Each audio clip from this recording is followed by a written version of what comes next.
Hey there, everybody. Welcome to our Marathon Fueling Clinic. I'm Barn Schreier. I'm with UCAN. Absolutely thrilled to be joined by Coach Greg McMillan, and we're going to have some very, very special guests for you in just a little bit. Sara Hall, Emma Bates, two of the top women's distance runners, two of the top women's marathoners in the U.S. We're going to hear from them all about how they fuel for a marathon, how they use UCAN, and Greg's going to join us the entire way. Greg, thanks so much for being here and taking part in this Marathon Fueling Clinic. You bet. I love doing these. I feel like I always learn something from these professional athletes. Definitely. It's going to be exciting to really dive into Sara and Emma's use of UCAN, the way they fuel in training, all of that stuff. And also, we're going to have you on hand to help kind of translate it for the everyday runner, because while Emma and Sara are super, super fast, there's a lot of things fundamentally they're doing that anybody who's running a marathon, anybody who's training can benefit from. So that's really the goal of today's session. But before we dive into all of that and bring our guests on, let's start by letting the audience get to know you, Greg. You've been in the marathon and run the marathon, coach the marathon for years now. You have a wealth of experience in the sport. You've kind of done it all in the sport. So take us a little bit through your background and your history in the marathon. Well, like a lot of runners of the day, this was back in the 80s, you sort of got as fast as you could at 5K or 10K, and then you moved up to the half marathon and then eventually the marathon. And that's kind of the process that I used as well. So my first marathon was actually the New York City Marathon, which is where my in-laws live. So that was a great introduction to kind of the spectacle of the marathon. Just so the crowds are so great. And obviously running through all 5 boroughs was wonderful. But the last 6 months were not that great for me. I think like a lot of marathoners, I really learned a lot going into the after that race about particularly fueling so that I could have power over the last part of the event. And then continued to do marathons, even won the Masters Trail Marathon Championship when I turned 40. So felt like I was starting to get it dialed in a little bit. And of course, along the way, I've coached thousands and thousands of marathoners, even national championship athletes, world championship, and Olympians in the marathon. So it's been a fun journey to work with charity marathon groups just getting started, kind of us everyday runners, and then some people kind of at the front of the pack, while also kind of experimenting on myself to see how I could do better across 26.2 miles. You talked about fueling for the marathon, and like we mentioned, that's what we're going to focus on today. It's so fundamental to having success in the marathon. For most people, running a marathon, you're out there for at least 3+ hours. For many people, it could be even more than that. So it's a long duration of time where your body's moving, you're exercising, you're exerting yourself, and fuel is really, really important. And I just want to make a distinction. When we think about fuel, we are talking about something with calories, something you're putting into your body to give you energy. And now certainly there's hydration and drinking fluids during the marathon. And sometimes fluids also have carbs and also have fuel in them. But for today's session, we're really going to focus on that fuel, that carbohydrate intake that you need to give your muscles energy and your brain energy to get you through the marathon. So starting there, Greg, like I just mentioned, carbohydrates, they're the primary source of fuel for the body during exercise. And, runners love carbs. Tell us a little bit about, in your experience, like how has fueling and carbohydrate intake, kind of the strategies around it, what did you learn when you were getting into the sport, and how has kind of your understanding and knowledge of what runners need for the marathon evolved as you've been in it? Yeah, it's been a really fun journey from that standpoint as well, because when I started studying exercise science as an undergrad, I really got interested in this concept of how can you provide the correct amount of fuel to perform for 2, 3, 4, 5, 6 hours. Because obviously, even if you weren't running, you would have to have some fuel after a few hours. Otherwise, you get kind of hangry and not at your best. And then you add in running a marathon. So it made sense that you need to deliver some fuel to your body in order to perform.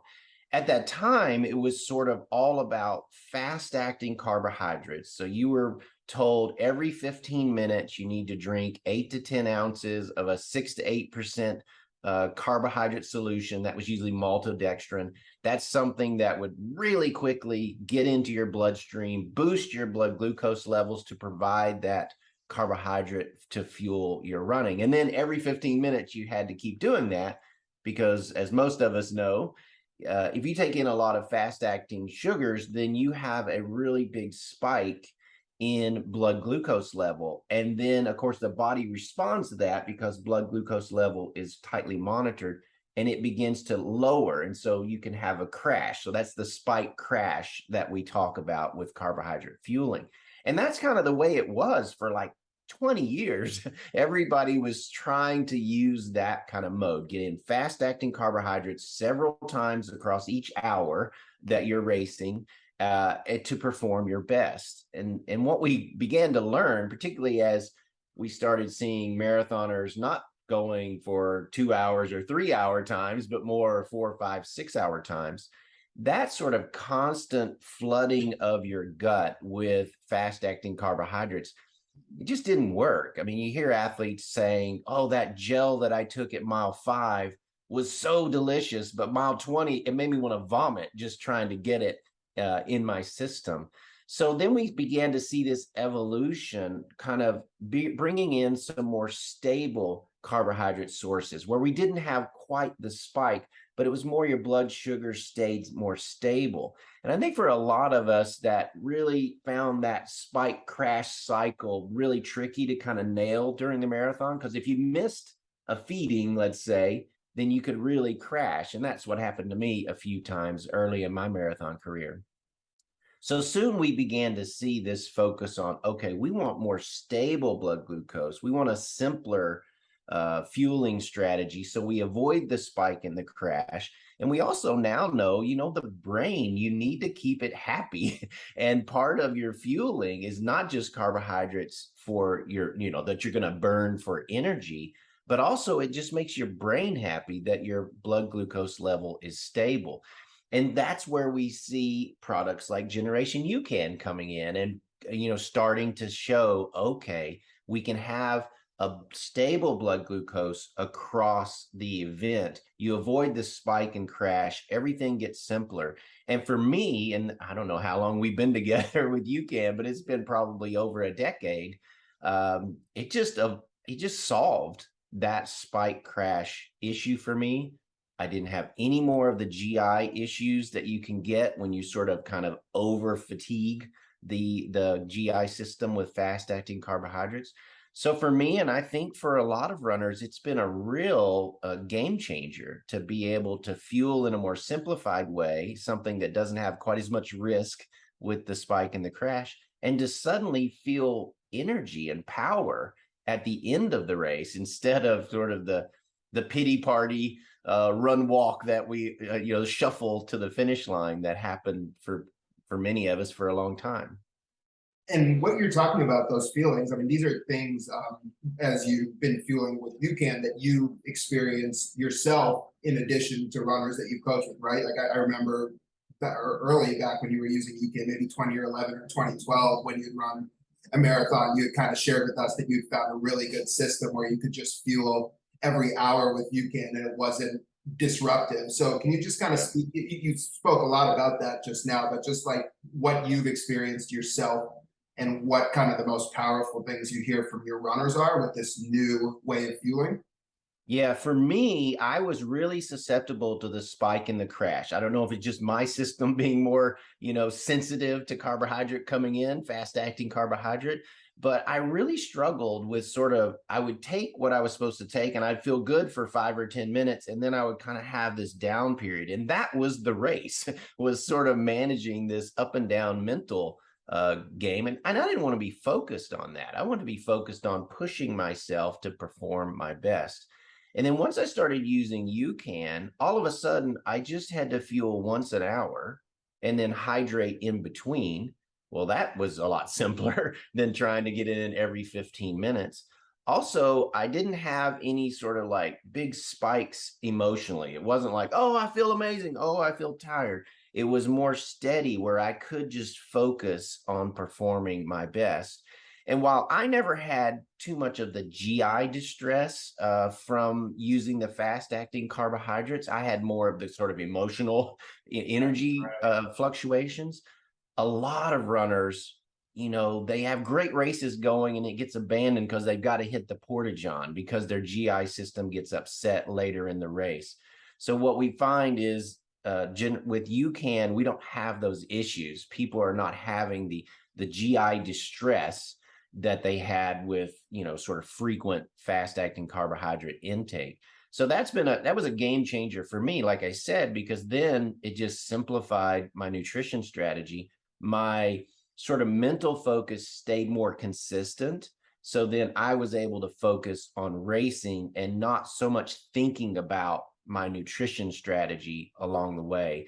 That's been really helpful to a lot of runners because, if you run a big marathon, those aid stations become traffic jams. You're like fighting everybody to get your fuel. So I think it's nice now, certainly with Edge, you can carry that with you. You take it on your own time. And it's just been a great addition for my athletes to go out and run their best. It at least gives them a shot at performing their best without nutrition becoming this sort of game, this risk-taking game across the race.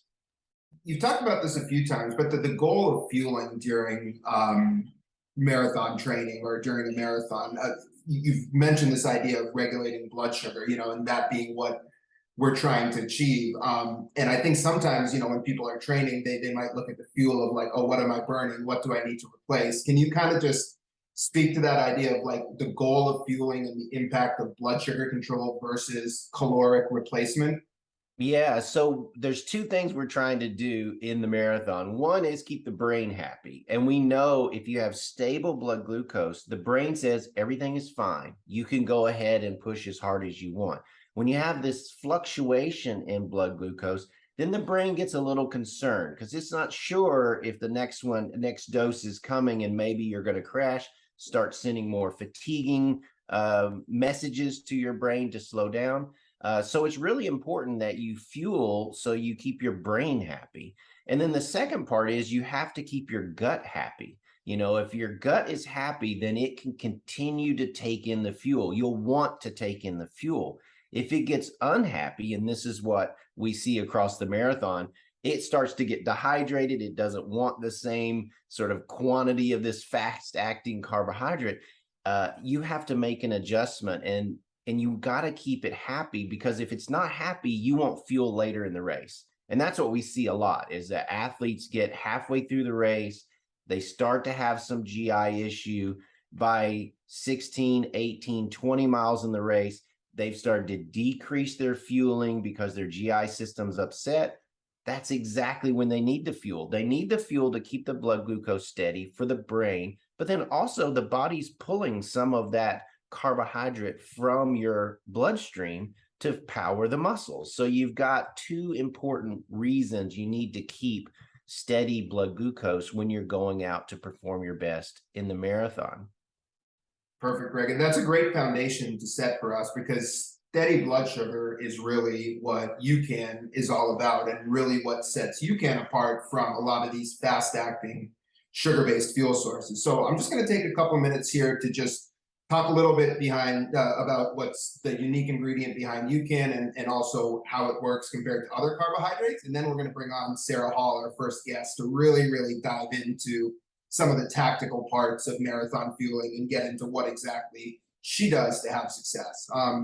So let's talk a little bit about UCAN for a moment. What makes UCAN unique? So the carbohydrate in UCAN is fundamentally different than the carbohydrate that you find in most simple sugar-based sports nutrition products. So we use a carbohydrate that we call Live Steady. And for those of you that are familiar with UCAN and that have used the product before, you may have formerly known of this carbohydrate as superstarch. So superstarch is the exact same thing as Live Steady. It's just a new name that we've come up with recently to better describe the impact of the carbohydrate. But what is Live Steady? So Live Steady is a low glycemic complex carbohydrate. It's based from a non-GMO cornstarch, so it's a starch-based carbohydrate instead of sugar.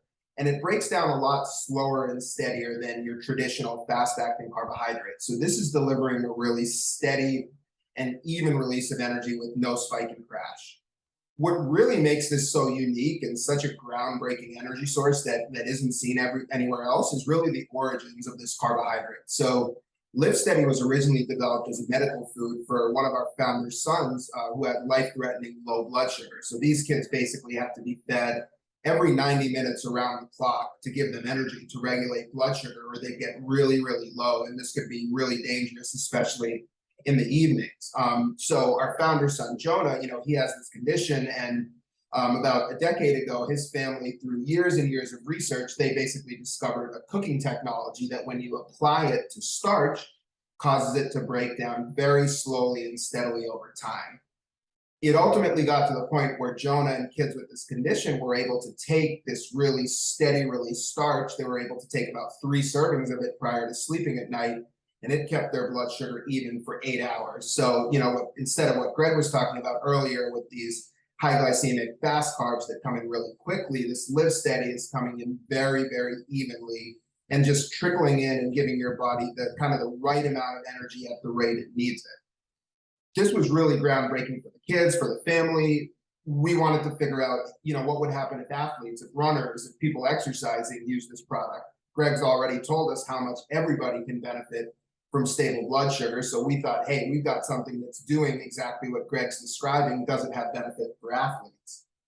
We ran multiple clinical trials over the years on athletes in an exercise setting. And what Live Steady has been shown to do in multiple clinical trials is to maintain stable blood sugar during and after exercise when compared to other fast-acting carbohydrates. So what does this mean? This means that when your blood sugar is stable, you have more consistent energy, you don't feel that spike and crash, more consistent focus, as well as better fat burning potential. When our blood sugar is stable and we're not creating these surges in glucose, these surges in insulin, which is a hormone that responds to spikes in blood sugar, our body is better able to metabolize and burn fat for fuel. So UCAN and Live Steady is really putting your body in this metabolic state where you're getting really, really steady energy, but you're also able to tap into and utilize your own body fat for fuel, which is really, really powerful across long events like the marathon or, even people doing longer stuff.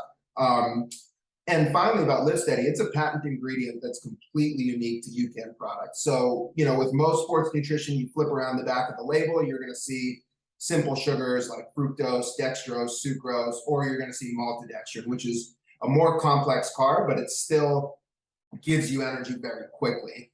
With the Live Steady, as you can see on this graph, if you look at the green curve, that's the Live Steady. So similar serving size, about I think this graph represents about 50 grams of the Live Steady is keeping your blood glucose stable for about 2.5 to 3 hours, where, a similar serving of maltodextrin or sugar, you're going to get that quick spike.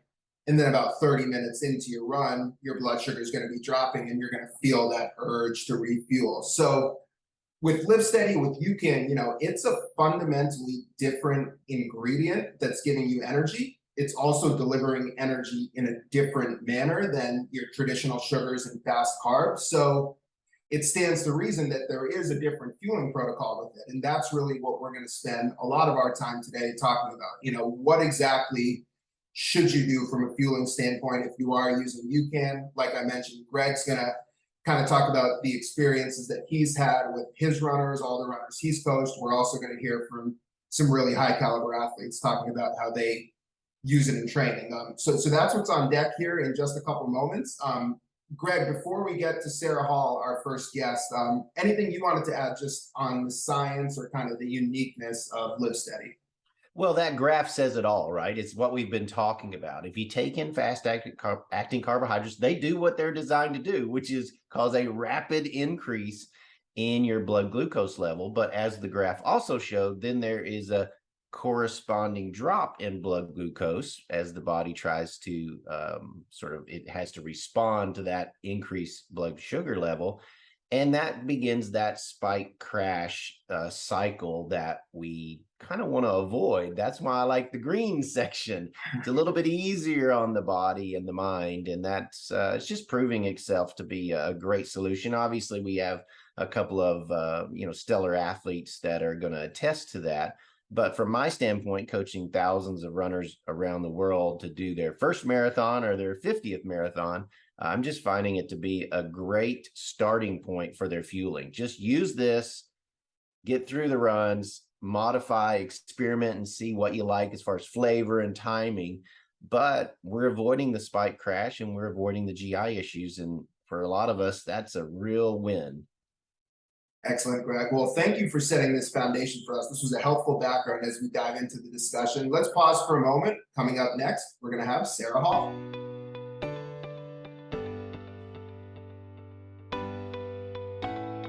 All right, well, we're happy to welcome Sara Hall to the discussion. You guys all know Sara. She was 5th at the Marathon World Championships, 2nd at the London Marathon a few years ago, and she has been performing at a very high level.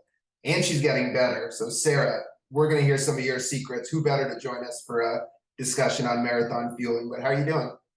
I'm doing good. Yeah, happy to be here. So before we dive into kind of the meat of this discussion, let's just hear a little bit from you about your experience with the marathon, what you love about it, and just the journey that you've been on with the marathon in your life. Yeah, well, the marathon was not a natural fit for me. I started with middle distance runners. I was a miler for a long time and the 5K and even the steeplechase. And so it took a while for me to really build up the strength for the marathon. My husband had real immediate success in the event and made it look really fun. And so I always wanted to try it, but that definitely was not my experience. I had a terrible first marathon and it took a long time of kind of chipping away and kind of refining my craft to really have success at the event. But I'm really enjoying it the most I ever have and excited to just keep improving. Keep improving. You have. What have been some of the keys for you, do you feel like, to see continuous improvement in the marathon over the last several years? Yeah, I think, one is obviously just building aerobic capacity. I didn't realize I had a lot of room to grow that. I think I'd kind of let that go a little too much in my track career. And then also just getting smarter about the little things like fueling and strength work, and obviously working with a really talented therapist to keep me healthy, and just a lot of the little things. I have the most amazing coach in my husband, Ryan Hall, who obviously knows the marathon better than anyone. And we're always kind of, we know certain things that always work, but then we're always trying to think outside the box too and try new things. So we don't just like follow a formula, but really try to just innovate, constantly be innovating. And so, yeah, that's been fun. Greg, we heard Sara talk about the little things, and fueling was one of the things she mentioned. That's, of course, going to be a lot of our discussion today. From your perspective, having coached thousands of runners across all levels, how important is fueling and getting the nutrition part of it right when it comes to success in the marathon? Well, you talk to a lot of marathoners, and it's one of the things they realize soon is that, wow, I ruined a great race because of poor nutrition. They often just don't know how important nutrition is to getting through the finish line of the marathon. So that's a lot of the aha moment from your first race is like, okay, I ran out of fuel way before I was expecting to run out of fuel. I don't have this dialed in. And to Sara's point, sometimes it just takes 2 or 3 or 4 of those before you find the rhythm and everything that kind of goes into fueling for those races. And for some of us, it just takes a lot more trial and error than others. But once you get it, then you have that power over the last 30 minutes to an hour of the race, which is where most of us fall apart. But if you have that power, you can stay on pace and achieve your goals. Sara, you do this professionally, so in a sense, you're probably very tuned into the little things, but did it take you some time and experience in the marathon to really understand how much fueling and nutrition played a part of it, or was that something that was apparent to you from the start? Yeah, I think the importance of it was always there just because I was a human biology major in college. And so I kind of emphasized in exercise physiology. So I kind of had a background of that, plus seeing what Ryan did. And usually my rule of thumb was like, if it works for Ryan, it's good enough for me. But of course I've made some things my own along the way. But yeah, I think definitely UCAN is something that I was thankfully introduced to. Both Ryan and I were early on by Meb, because he was our neighbor up in Mammoth Lakes, California. And he was, I think, one of the earliest adopters of UCAN when it first came out. And so that was really awesome to discover that even before I was a marathoner from him. And we're definitely going to dive into, as part of this discussion, some of the specifics around exactly how you use UCAN, because you've been using it for a long time, and you've really had a chance to dial in your approach both in training as well as racing. As we kind of talk about fueling for training, in a lot of times, talking to runners, like, they may or may not think about fueling for every workout when we're talking about a marathon training block. Sara, starting with you, and then Greg, I want to pose this question to you as well. In a week of marathon training, and I guess it depends on where you are at in the cycle, but let's say early on in marathon training, how much are you thinking about fueling your workouts and proactively timing what you eat for your workouts? Me? Yeah, sorry, Sara. Okay. Yeah.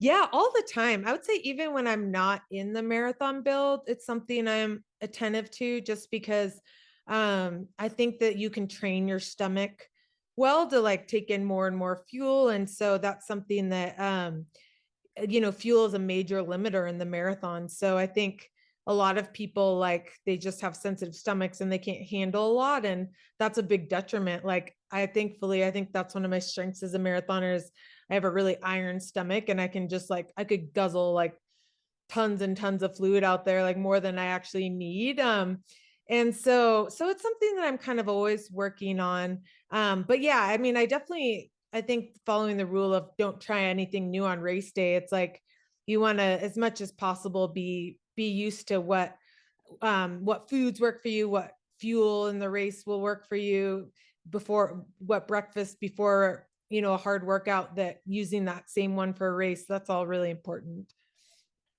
Greg, for you, when a runner is training for a marathon, like, what's part of the marathon training cycle do you really start to dial in? What are we doing for fuel?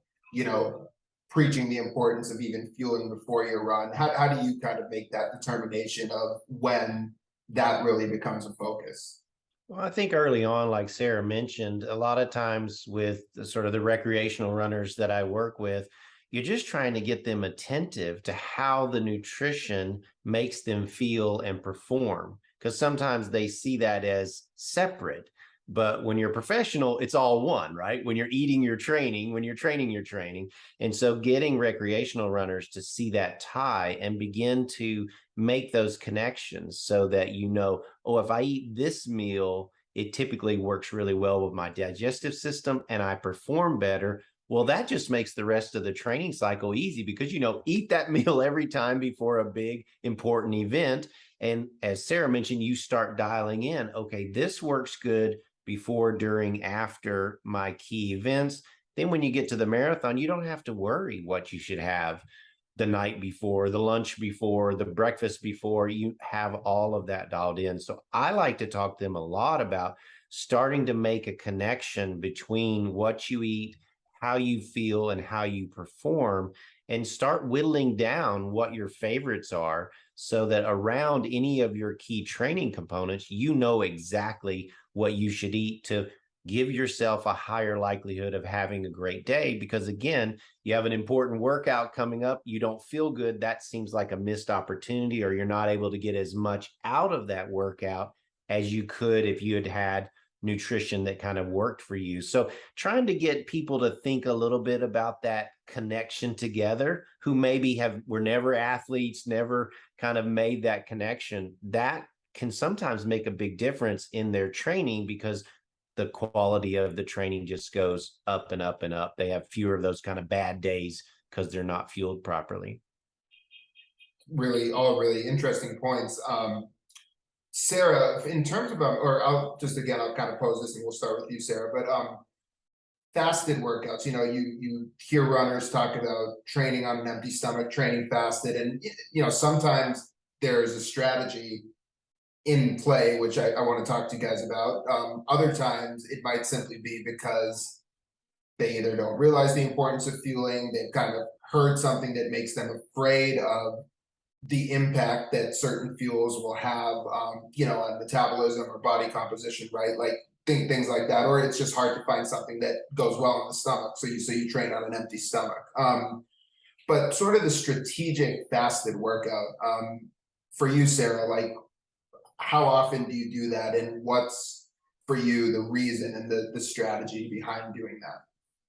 Yeah, that's something I've thought about doing more of and don't currently do a lot of, although I've thought about doing more of it just because, that's something the East Africans do naturally. Like they pretty much run every run fasted, like in the morning. And just at least from my experience of training in Kenya and Ethiopia, which is limited to the people that I was with, but those people, and I know like Kipchoge, like he'll go do his long runs, like off no breakfast, which is like crazy to me. Like I can't imagine that. But there must be something to that, teaching your body to use fat as fuel is important.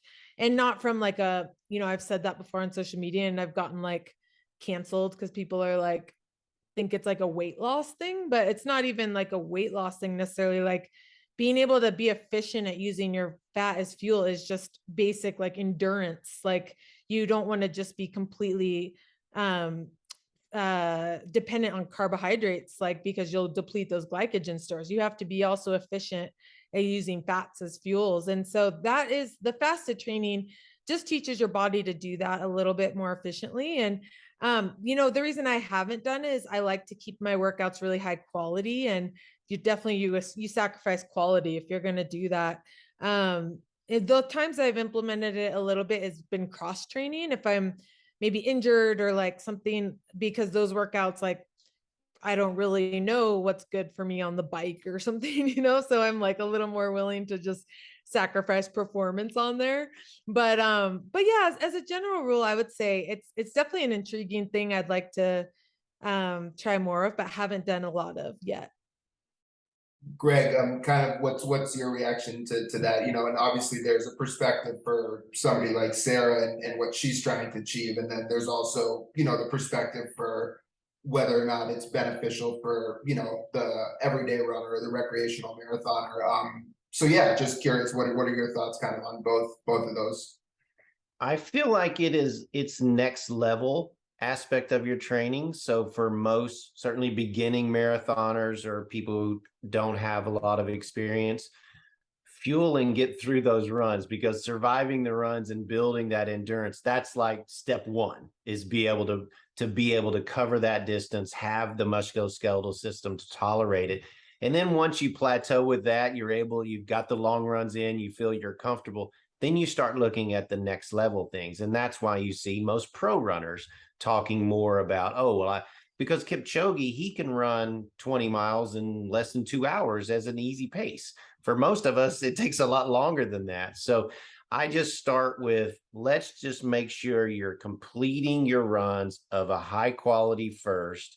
Once you're comfortable with that, then we can move towards some of these more advanced training principles, like beginning to reduce your reliance on carbohydrate during your runs, beginning to challenge your body to use the resources it already has, and also get mentally used to kind of suffering, running when tired, running on tired legs, running when you're mentally fatigued.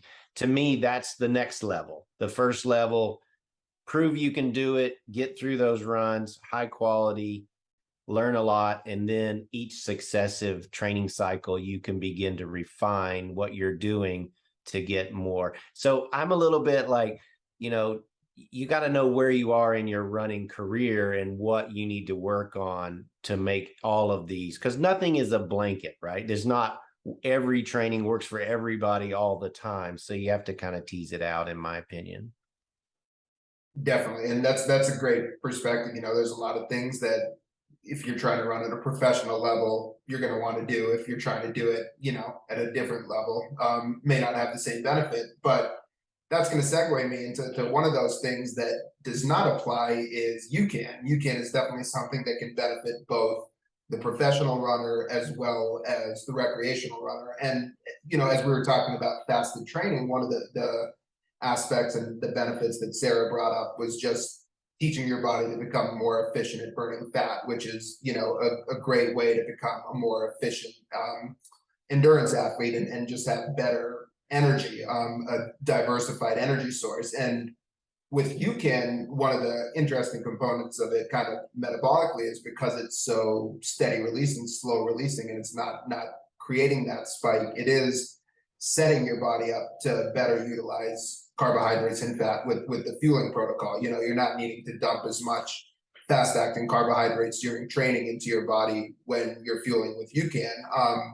So Sarah, with starting with you here, a lot of runners, when they think about fueling, the conversation is like, what am I going to take during? But so much of UCAN and the way it works is setting yourself up before the run, fueling pre-run. So from your perspective, like, what are you looking for from a pre-run energy source? Kind of just from a profile standpoint, like characteristics, what do you want before a run, and how does UCAN provide you with what you want?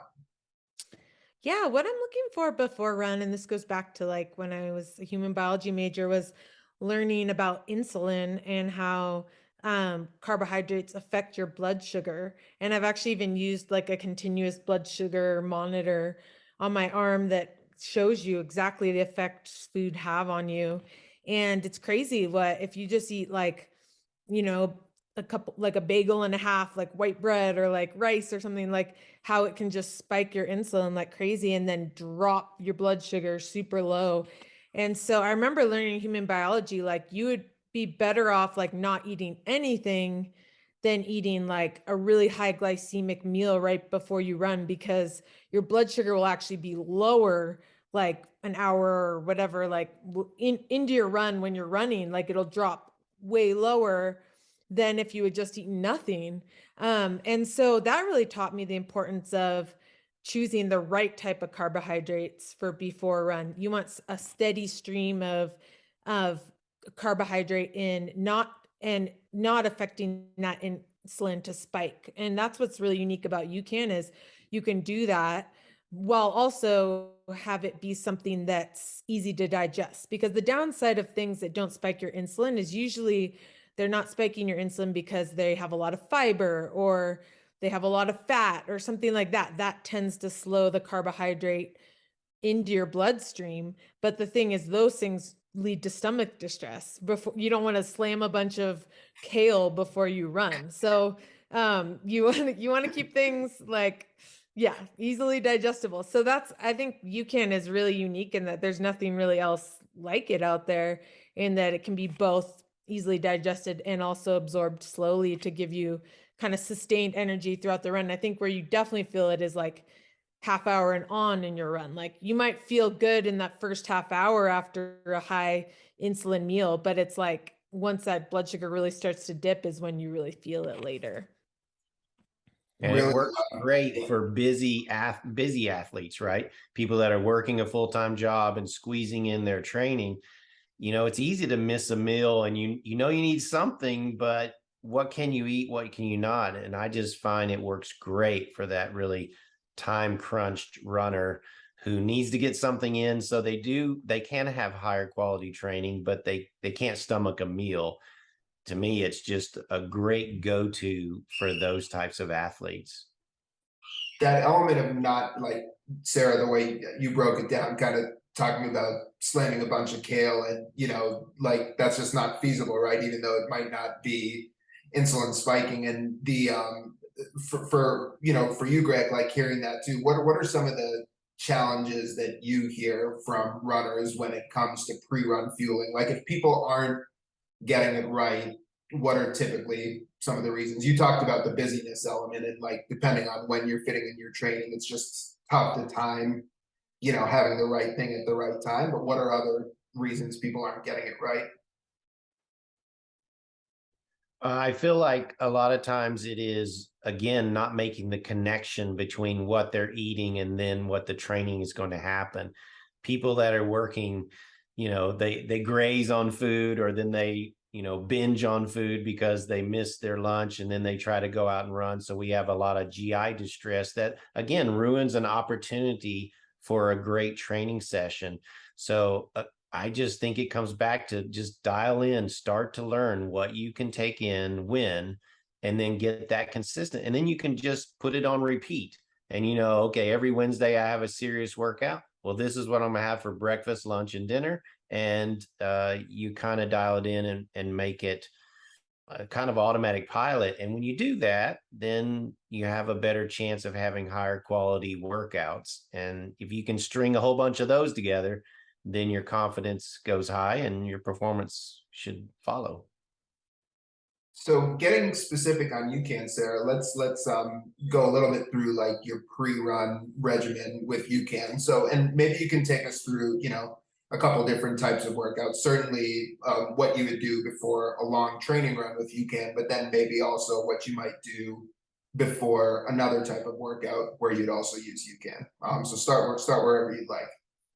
Yeah, well, like a long training session, I like to practice my marathon race day breakfast, which is I like to do 2 scoops of the UCAN with protein. And I like that because protein is I don't know, it's just like a longer, yes, longer digesting fuel, but the protein in there is really easy on the stomach. It's something that's going to digest easily, and I've never had stomach distress with.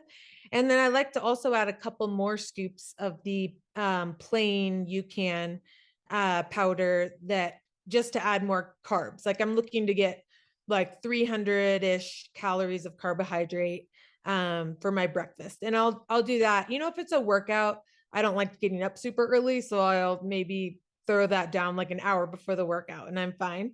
But if it's a race of the marathon, maybe I'm being a little more careful and I'm getting up earlier, and like 2 hours before or something like that. But even then, with it being so both workouts and races, like I like to also get in a little bit of fuel right before the start. So that's where I like to use Edge. And that's something I can throw down in the workout. It's something I can throw down on the starting line, something when I'm changing into flats. It's really portable in my backpack.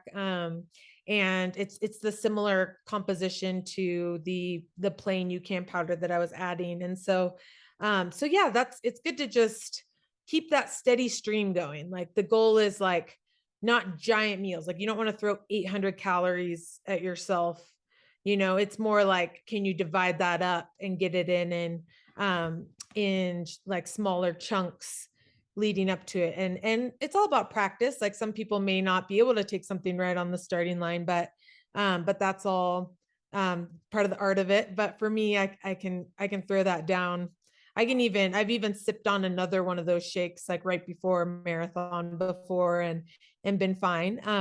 And then another like a shorter workout than a long run, I would do pretty much the same thing actually, because I'm not really looking to like consume any less calories than that. And yeah, I feel pretty similarly for all types of workouts. So that's great. So just kind of breaking that down a little bit. When Sarah's talking about the energy plus protein, there we go. That's got 20 grams of protein and 15 grams of the Live Steady, which we talked about earlier.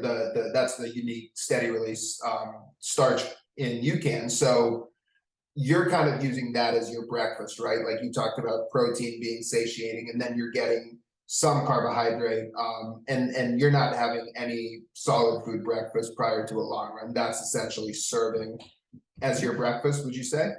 Some days, yeah, I do like to get in some healthy fats. So maybe that I'm putting some almond butter on a piece of toast or something else to like go with that. Or maybe I just throw down some coconut oil if it's the marathon race morning and I'm not caring about taste or something like that. But yeah, I think getting in, if you can handle fat, that's again like a really slow burning fuel. So that's good to get in some of that too. But fat does digest the slowest. So that's something you have to play around with your stomach.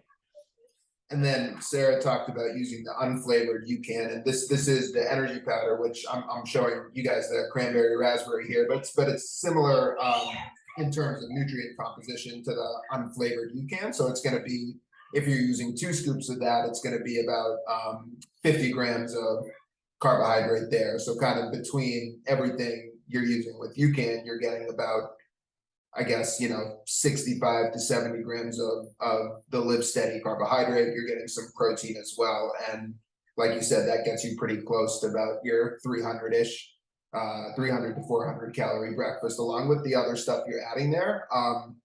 So that's a really great way if you're able to do that. And one of the features of UCAN is the carbohydrate does move out of the stomach very quickly. So like Sarah was talking about, it's not gonna sit heavy, so you're kind of getting what you want calorically without that very heavy stomach. But that's a great way before a long run to preload with multiple servings of UCAN, where you can really have like that long lasting base of energy for multiple hours.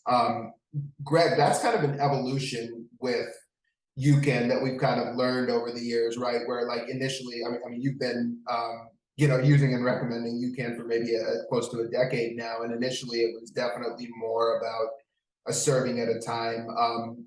How have you seen athletes that you've worked with, or have you seen athletes do stuff similar to Sarah where they're using multiple servings prior to a long run? Yeah, it's very similar. I feel like people are using the powder to start, and then as you get closer to the run or the race, then you move more toward the edge as a good sort of final top off before you begin. And the thing that I just love about it is the timing doesn't have to be exact with UCAN. If you're going to eat regular food, you can't be 20 minutes later, or else that's going to be in your stomach. It's not going to be digested. But with UCAN, you can take it whenever you want. It just doesn't have that negative effect on the GI system. For me, I like that for runners because a lot of us are busy. And so our morning before a long run, and certainly race morning, can get a little chaotic. That ability to not have to worry so much about exact timing and just kind of know I'm going to take in this and then this and then this, that seems to work really well. And it just takes the pressure off. And as Sarah mentioned before, with Edge, it's so portable now. You can have it in the car. You can have it in your bag. You can put it on your, in your shorts. You can just have it with you all the time. And that evolution from having to have a mixed drink of UCAN to now just having this really convenient packet, it's just really opened up a lot of opportunities for runners to be better fueled. So we've had a lot of great, conversation about fueling before the run and kind of setting yourself up to have a successful run. And Greg, one of the things that, we've seen with a lot of the athletes you've worked with is that when you're fueling with UCAN, and definitely prior to a training run, when you're fueling up with UCAN before compared to, another more high glycemic nutrition strategy, the frequency of fueling during the run is lessened. So can you speak to a little bit of that in terms of what you've seen? And then I want to kind of just pick Sarah's brain on that same topic and see how it works for her. Yeah, one of the things I've always liked is it began to simplify the nutrition process during a run. So it wasn't as complicated. When I first started running, you had to have sports drink every 15 minutes and then a high glycemic energy gel every 45. And if you missed any of those, you were at the risk of that sort of plummeting blood glucose level. And that became kind of, that was half of the marathon, was just trying to get your fuel in and time it all. And now with UCAN, it's just reduced that stress. You take it much less frequently, but you have steady energy. You avoid those crashes. So that's been the biggest change that I feel, is that it's just a more simplified nutrition plan. You have enough to think about when you're trying to perform your best in a race. You don't want nutrition being something that's another stressor or another concern. Once you have it dialed in, then that should be automatic pilot on race day. So you can then really focus where the magic happens, which is between the years of you going out there and trying to deliver your best performance that you've been working so hard for. I just like that the athletes don't have to think about other stuff. They know what's going to work for them, so they can put their mental energy into essentially fighting fatigue, fighting suffering, fighting the voice in your head saying, oh, you could back off a little bit. That's where I feel like we want all of your mental energy going. Absolutely. Sarah, for you, it's you've, like we've alluded to before, it's been several years now that you've been kind of practicing the fueling regimen you described with UCAN. But if you can think back prior to that, when you were using maybe things that were more like with maltodextrin or higher glycemic, have you noticed a difference in terms of like the frequency of fueling during the run when you're taking UCAN prior versus something more high glycemic prior? Yeah, definitely. So before we discovered UCAN, Ryan and I both would before races do a shake of maltodextrin and protein because we were looking for something that was easily digestible. We didn't want to be making a bathroom stop in a marathon. You train 6 months for the marathon, or more. Like you don't want to stop in the bathroom and ruin your race. And so that was the biggest reason behind the shake, and also just the consistency of knowing how he was gonna practice it in training and do the same thing in the race. And so but that definitely I remember feeling hungry before a race, and just try and throw down something else right before the race too. Versus it's definitely more satiating. You can definitely feel it's a more even energy flow compared to the maltodextrin. Yeah. And for you, from a training standpoint, do you say for a long run, how much fueling are you doing during the run? So certainly there's workouts where you're, say, practicing what you're going to do during the marathon, but say outside of those workouts, how much fueling are you finding that you're doing during the workout? Yeah, at this stage in my career, and like I mentioned, I have a really strong stomach, I'm not super overly focused anymore on getting the fueling in training because I know that my stomach's going to handle it in the race. So for me, I found when I have UCAN before, I just don't need as much fuel out there like I used to.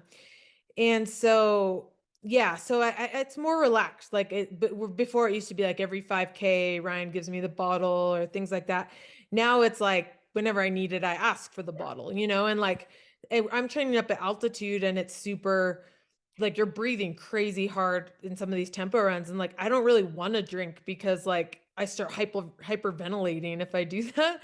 So a lot of times I'll go most of the tempo without even taking any fuel. And I feel like if I've had UCAN before that, that helps to feel actually don't need it as much. I think if you're well fueled carbohydrate wise going in, it's more if you're under fueled that you start really needing it out there. And I think that's what's encouraging for recreational runners as well, because they don't have bottle service like we do in a marathon or in training. They don't necessarily have their spouse biking 2.5 hours with them or more.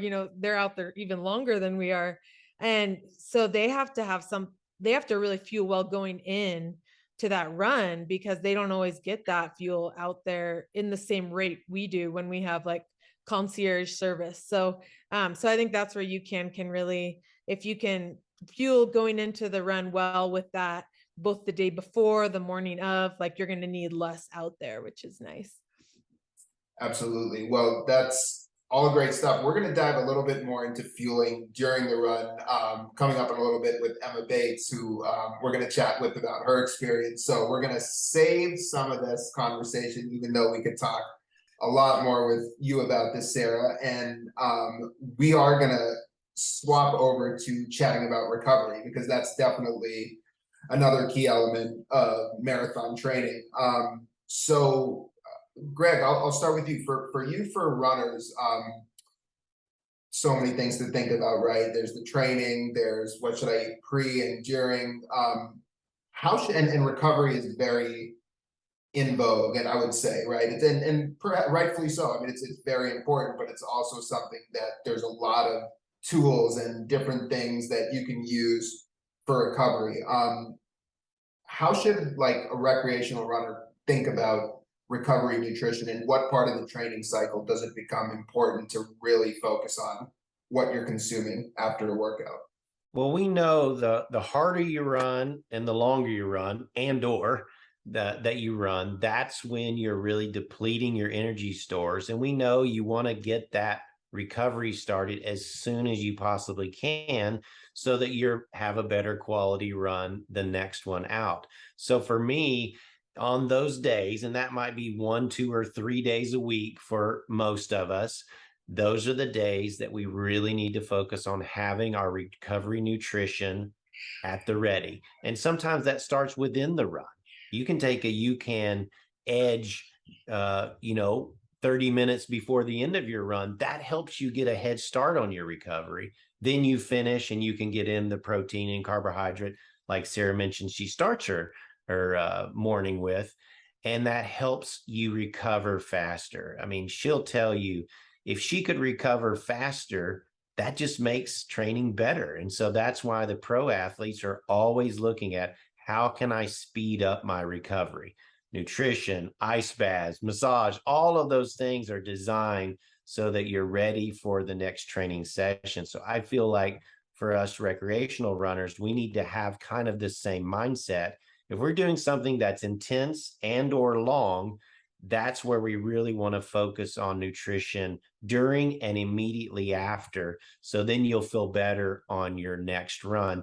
Again, UCAN provides so many different products that make it very easy to take advantage of that recovery window without you kind of being starved and then going into the pantry and raiding it of all the things you shouldn't be eating. You're now you can work your recovery nutrition plan. So when we think about recovery, certainly protein is a very important nutrient. It's going to help you repair your muscle. Why are carbohydrates in the recovery window important for runners, and how should runners kind of quantify, carbs and protein post workout? Is that Greg, for me? I'll start. I'll ask you that one too, Greg. So Yeah, well, again, back to bio, I remember it was after exercise, your muscle like receptors that take in glucose are like the most open and ready to take that in after exercise. So that's the window where if you eat carbs, like they're going to go straight to your muscles versus to fat, and that's huge. Like you want to be refueling your glycogen stores versus putting on weight. Usually, I don't know, some people need to put on weight and that's their goal. But like for most people probably listening to this, that's not what they're looking to do. They're looking to like replenish their glycogen stores in their muscles so that they can be ready to go.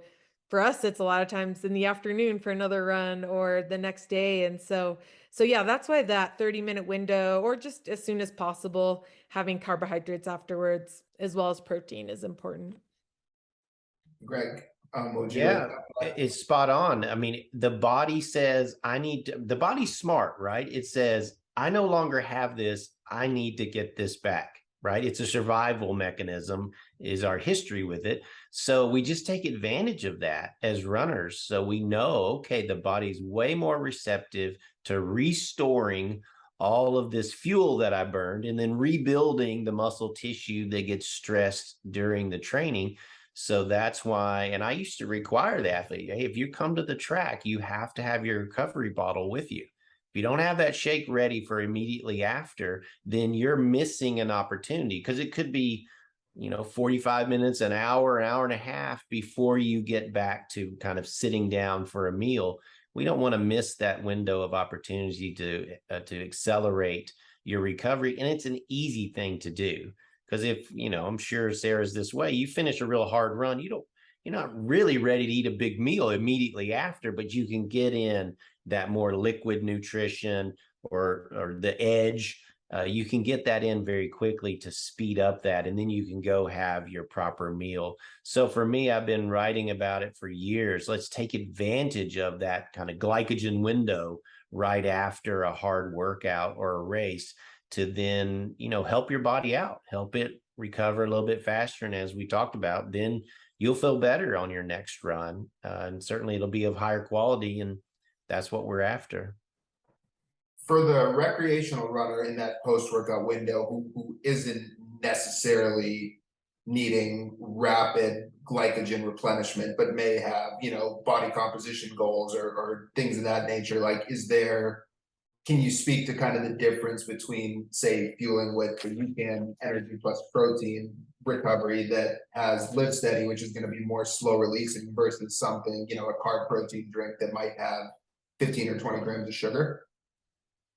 Well, I think Sarah mentioned it earlier. It's about the insulin response. So if you're weight conscious, you do not want a really strong insulin response. You don't want that big spike in insulin because, as she said, then the body says, well, we got to store all this, and it stores it as fat. It's not the right mechanism that we're going for, particularly if you have body composition goals.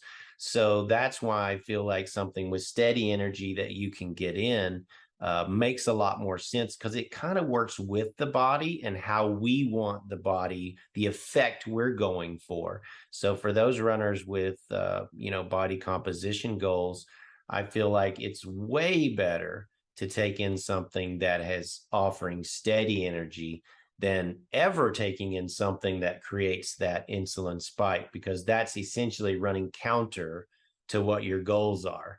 So you want to do things that are in concert with your goals. And to me, that's a perfect way to take advantage of that. Excellent. And Sarah, just for you, like, what is your recovery routine look like? You talked about, in some cases, like using the energy plus protein almost as both recovery, but a bridge to get you to that evening workout. So what is sort of that timing look like for you post run? Yeah, the energy plus protein has a perfect amount of protein in 2 scoops, 20 grams. That's kind of what you're shooting for. And it's and the whey is when I specifically use, because it's a faster absorbing protein. But I also really like the bars because, I like to eat food and the bars taste good. And so, especially the chocolate almond butter and the cherry berry almond are my favorite. I have a peanut allergy. Otherwise, I'd probably eat the peanut butter ones. But those are great too, because they're like just tasty. And, you want to reward yourself after you have a good run. And it's a nice, like, sweet thing that you actually get to eat. So that's good.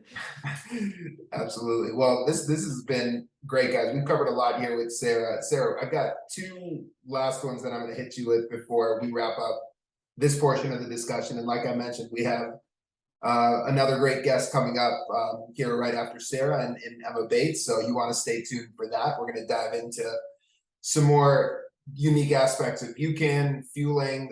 Emma's had a lot of GI issues in her career. Sarah, you talked about you having an iron stomach, so we didn't get into kind of too much of that with you. But Greg, that's certainly something we'll kind of talk about with Emma and address some of the root causes of GI issues when you're fueling for a marathon. So you definitely want to stick around for that. But while we have Sarah, I wanted to just ask you two things. So one, about race day fueling. You shared earlier with us your pre-run UCAN plan and how it doesn't really differ too much between race day and a long training run. And then we talked about fueling during training, and how you don't feel the need to do that in too regimented of a way. Now, fueling for the marathon, you're redlining it, you're going as hard as you can. How much does the way you fuel change on race day during your run compared to what you're going to do in training?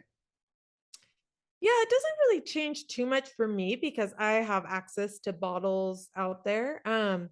But I think for the masses, I think that's the trickier part is, they don't necessarily get to have what they want out there. They got to see what's being served on the course. And then thankfully you can have edge in your pocket, or maybe a couple in your sports bra, but probably not like 10 of them on you in the race. So, maybe you can see a family member out there 1 or 2 times, depending on the course, but yeah, it doesn't really change too much. But yeah, I would say that's maybe a little unique to the pros.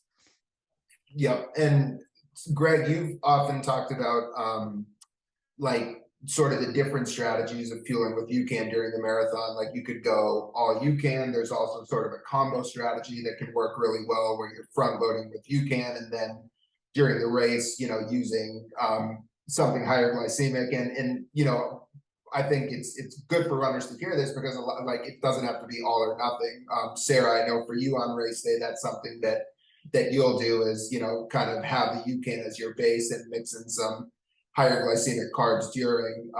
So Greg, can you kind of like maybe from what we know about UCAN and the way that it works, kind of speak to the being able to combine the two and how to sort of strategically time it to have the best effect? Yeah, that's one of the things that people notice when they start using UCAN is they kind of don't have this euphoria after taking it, right? So normally if you take a fast-acting gel or sports drink, then you kind of get this real bump in energy. And then, of course, it kind of goes away. And so if you don't get the timing right, you have that kind of drop off. So a lot of times later in the race, athletes want to have more of that mental pop, if you will. So a lot of times they're using UCAN through the majority of the race. And maybe in the last 30 minutes or an hour, they're using a faster acting carbohydrate source just to kind of get that sort of pop, mental pop, if you will, during a time when you're quite fatigued. If you start it too early, then you're really kind of riding the spike and crash roller coaster. But if you start it later, usually you don't have that problem. So I know a lot of runners are starting to do UCAN before and during, and they try to get to within 30 minutes to an hour, and then maybe they will take a more fast acting gel, maybe with caffeine in it as well, just to get that mental boost toward the end. But they've avoided all the GI issues, the complications of the timing of making sure with fast acting carbohydrates, you don't miss sort of the timing early in the race. That's why I like UCAN early, but sometimes people do like that little kind of hit of a fast acting carbohydrate later in the race. And sometimes that can make the difference between having a pity party or powering past people toward the finish line. Yeah, it's one of the most common questions we get. You know, will taking in something fast acting during a run completely negate the effect of UCAN? So I think, you know, what we've seen, you know, through experience and feedback from a lot of folks and even folks wearing the CGMs is like having UCAN metabolically in the background is going to help, you know, really prevent a lot of those lows versus if you were just fueling with fast acting carbs. Sarah, last one for you before we let you get out of here. We've talked about all aspects really about fueling for the marathon, training, fueling around your workouts. Any principles kind of when you're in marathon training that you follow from a daily nutrition standpoint? You know, you said you like to eat food, and we haven't spent much time talking about food here, but certainly diet and what you eat on a day-to-day basis is going to make you a stronger and healthier athlete. What are some of the principles that you try to follow? Yeah, kind of like we've talked about managing insulin. I mean, that's something I'm thinking about with protein and fat, not before the run, as I mentioned, like you don't want to go hard on the, fiber as well. Like fiber, protein, and fat all kind of slow the absorption of carbohydrates into your system.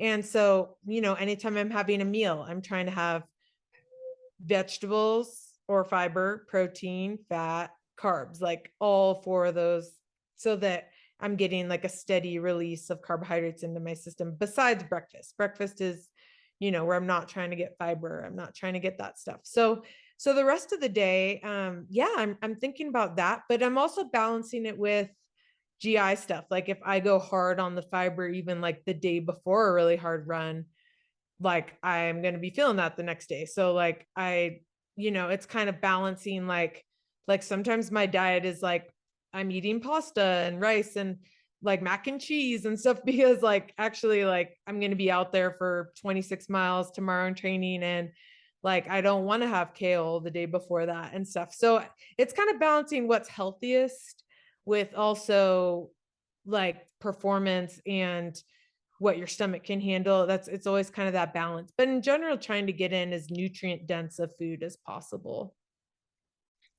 And I like that answer because, again, it kind of harkens back to that. Start paying attention to how your food impacts your running. Like Sarah mentioned, it might seem great to have a kale salad the day before, you're trying to get your vegetables in before your hard workout. But what does the fiber do to you? Maybe that causes a problem. So making different decisions based on how your GI system reacts is the next step. It's making that connection that can raise the quality of your training. Very good. Well, guys, we covered a whole lot here today. It was jam-packed with info there. Sarah, thanks for letting us pick your brain. Greg, thanks so much for lending your insight and expertise here. We are not done. There's going to be more. We'll be back in just a moment.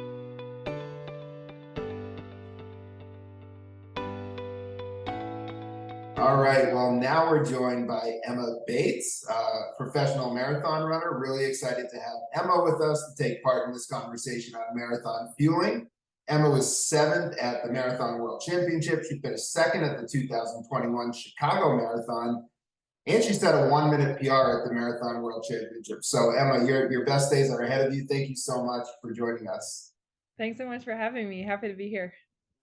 Excellent. Well, Greg, we are going to pick things up with Emma. We just had a chance to chat with Sara Hall, and we're going to pick things up with Emma now and get her perspective on fueling.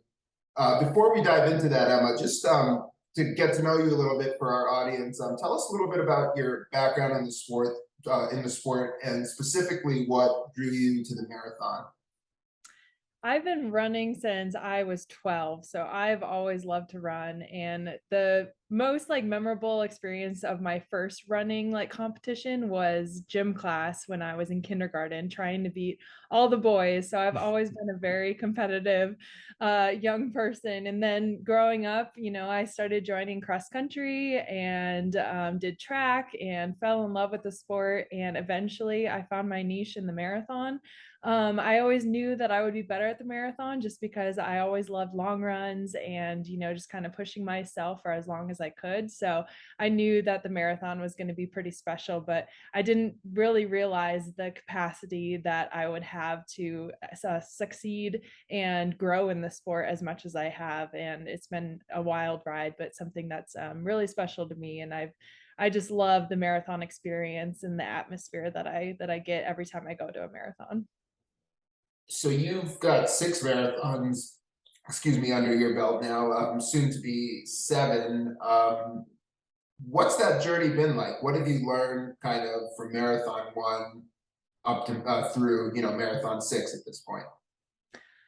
A lot, and every marathon is so different. And my very first one, I struggled with everything. I barely got to the starting line, physically, mentally, was just so burnt out. And so I've learned so much about myself mentally and physically and what I need. And nutrition has actually been the biggest part of it.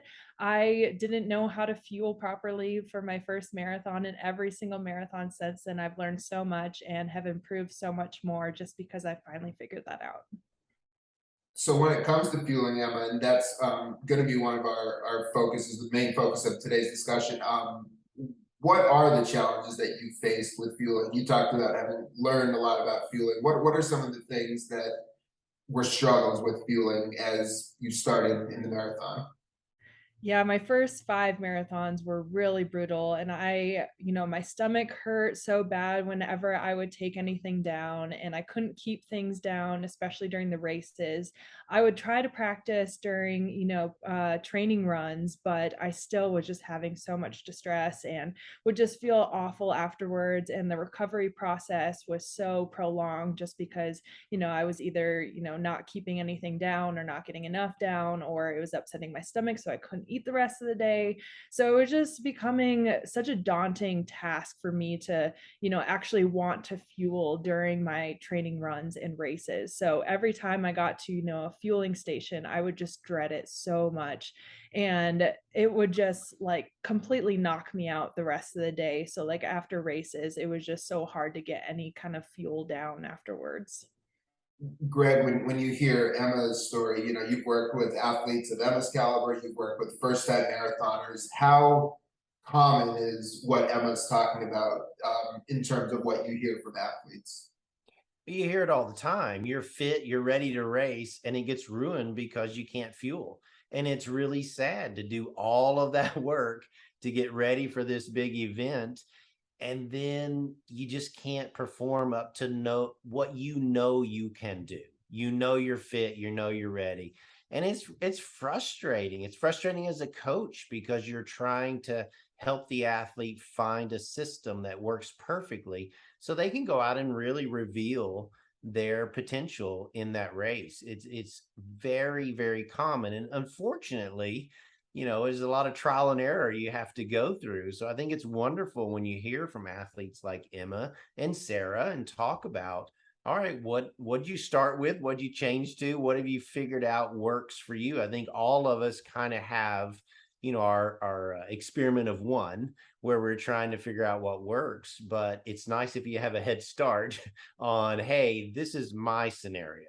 So Emma's saying, it's really just the ability to tolerate getting fuel in.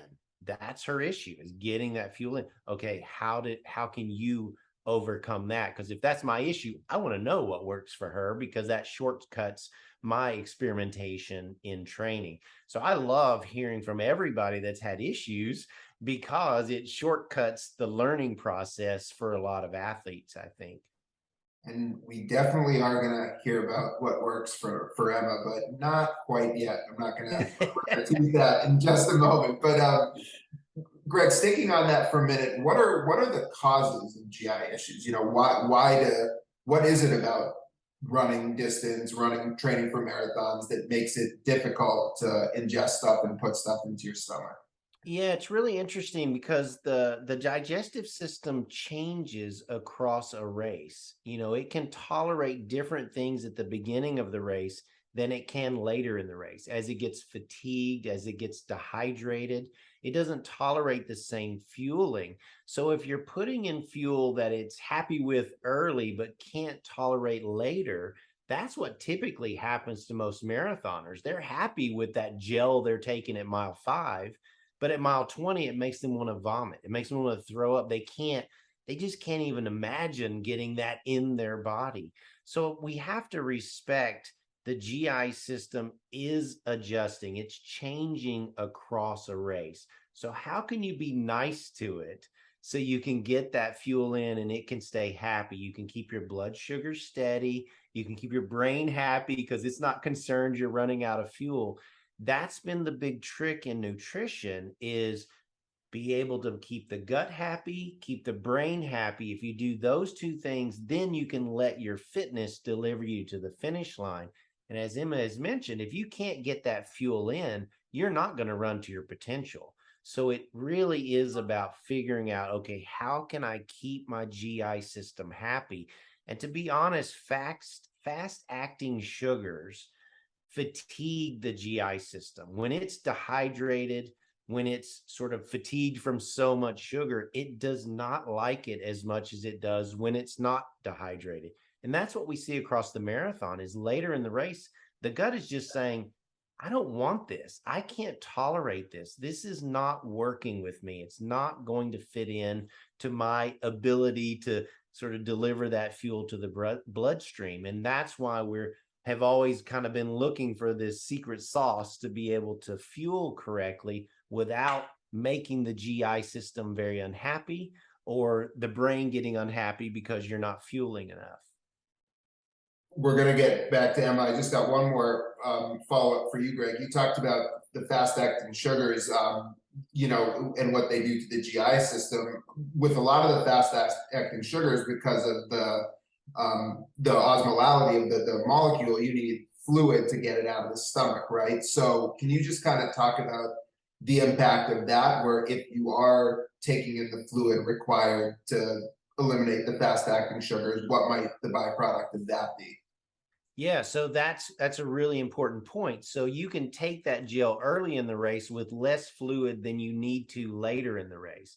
So you really have to dilute everything more if you're using fast acting sugars later in the race. So that the GI system can actually digest it. So it's like a double whammy, right? Your body's getting dehydrated from running. You need to put the fuel in, but when it's dehydrated, it can't absorb it as well as it can when it's hydrated.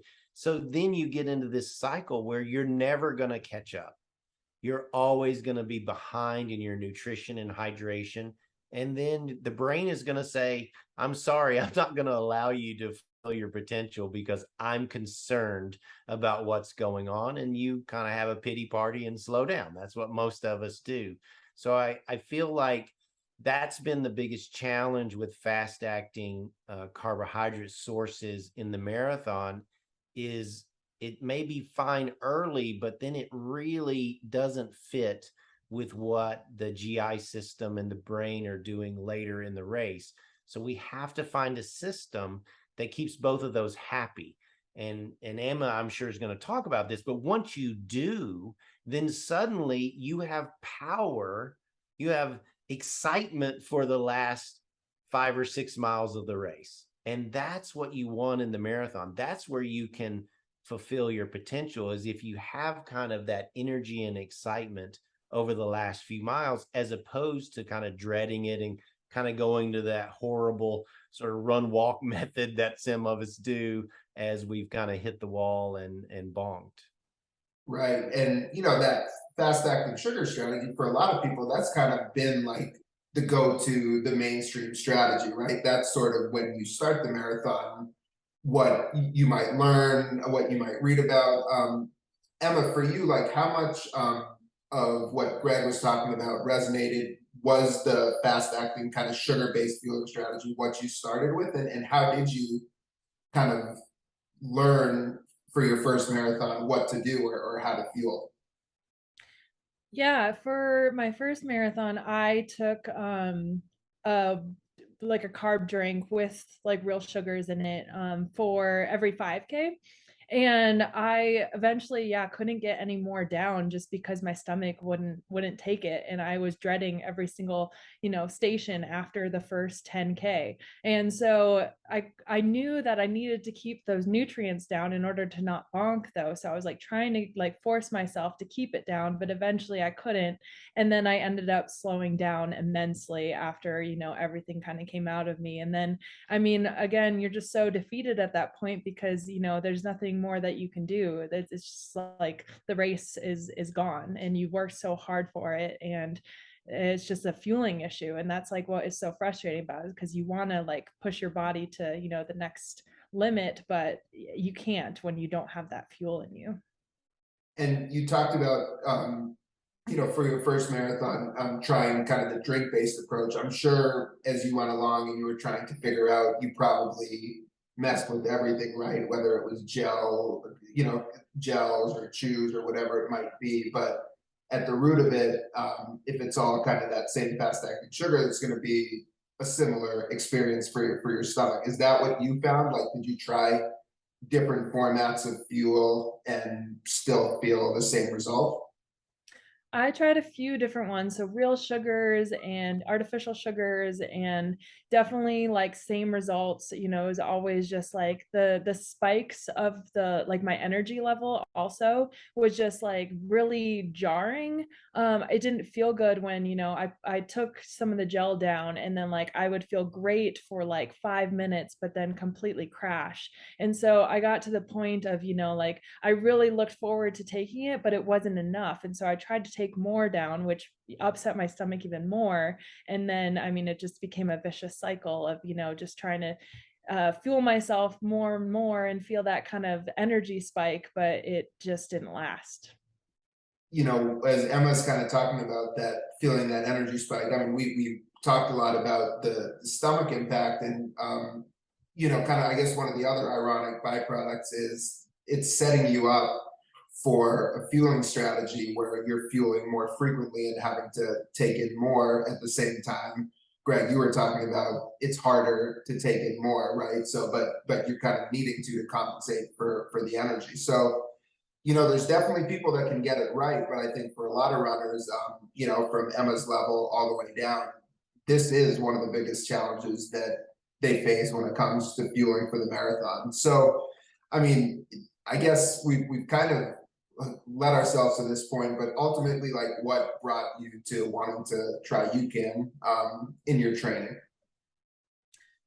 Yeah, I mean, I didn't know much about UCAN other than like Meb Keflezighi having, some great success through it. And so I didn't know if it would be the product for me. But once I heard that UCAN had the Edge, the energy gel, I was super stoked and really intrigued just because I like taking the gel down. I'm much better at taking gel down rather than the liquid. I have realized that I'm just a mess when I take, the bottles. It's just all over me. And so I just end up missing most of what is in, my bottle for my nutrition. So the gels are so great for me personally, just because it's so much easier just to get down in one gulp. And like, I definitely feel like gels sit better in my stomach rather than like a bunch of like water or fluid kind of swishing around. And so I was so stoked to try it, and I'm so happy that I was able to try it for the first time at the World Championships. Such a big stage to kind of experiment for the first time taking it during a race, but I had practiced throughout my entire training cycle with UCAN during my long runs and workouts, and had felt amazing and had never felt that kind of sustained energy throughout the entire run. And I had some amazing workouts where I finished faster than I ever had before. And to have that energy at the latter end or the latter stages of your workouts or long runs was something that, I didn't think I could attain through just fueling properly. So that was really exciting. And so going into the World Championships, I was really just stoked to have that kind of advantage is what it felt like. And so going into every fueling station, I was so excited to get the UCAN Edge down. Which one did you take? I did the strawberry banana and the orange. So I like to switch them up a little bit just to keep, the taste buds, guessing. And they're both so delicious. And I'm super excited about the pineapple flavor. Just to have, different flavors throughout your training and races just really helps you get excited about it.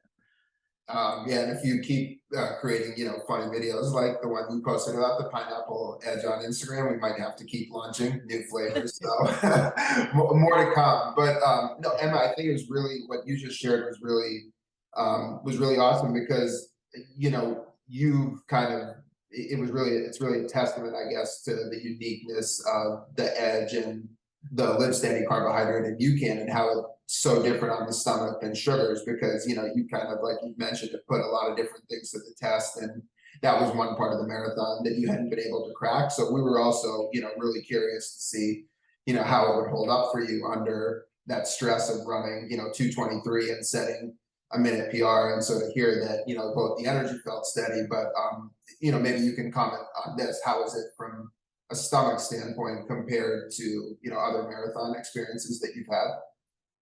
It was so different than any other marathon experience. Like, I am so acutely aware of how my stomach is feeling in every other marathon that I've done. And I didn't think about my stomach once during the World Champs. So that is just testament to how easily it settled into my stomach and how effective it was. And so that was definitely unexpected, but like a very, very pleasant surprise to not even like think twice about my stomach the entire way. And isn't that nice to be able to not have to work? You can put your focus on performing. That's what I think is great when you have this, fueling strategy, works, it's very simple. Then you can actually focus on racing your best. It's so nice to remove that sort of other thing that's occupying too much of your brain space, I feel like, during these races. Absolutely. At the beginning, we had talked about how the live steady, the starch-based carbohydrate in UCAN and the UCAN Edge, how it digests easily and gets out of the stomach quickly. And Greg, we were talking about fluid intake as it correlates to sugar-based gels or gels with fast carbs. Can you kind of speak to, like, with UCAN Edge, how it's different? You don't necessarily have to go through that same calculation. Exactly. I mean, if you're going to take a fast acting carbohydrate, like in a lot of the gel products, you have to dilute it. So you have to take the gel and then you immediately have to get a lot of fluid in order to dilute the carbohydrates so that it gets absorbed easily. And as Emma mentioned, that's fraught with danger, right? Number one, you've got to get the gel down, then you've got to get the fluid in. And some of us are not that great at going through and grabbing the cups and trying to drink. So it really sets you up. Versus edge, you don't have that problem. You could take edge with no fluid and you would be fine. So it just simplifies the nutrition process during a race. And as a coach, I want the athlete focused on performing their best, not worrying about the logistics of their fueling. Are they doing it right? How's it going to fill my stomach? All the things that Emma just mentioned. I want them to be able to just go and focus. So Edge is really providing a simplified way to get more fuel in and not have those negative potential consequences of needing to follow a gel with X amount of water in order to dilute it so that it gets absorbed correctly, et cetera, et cetera.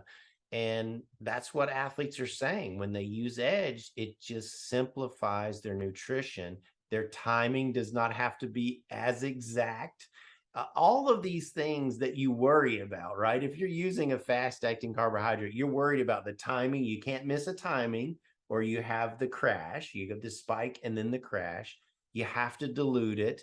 All of these things are just another worry that you don't need to have. You can just take the Edge, like Emma said, and keep running and just focus on your performance.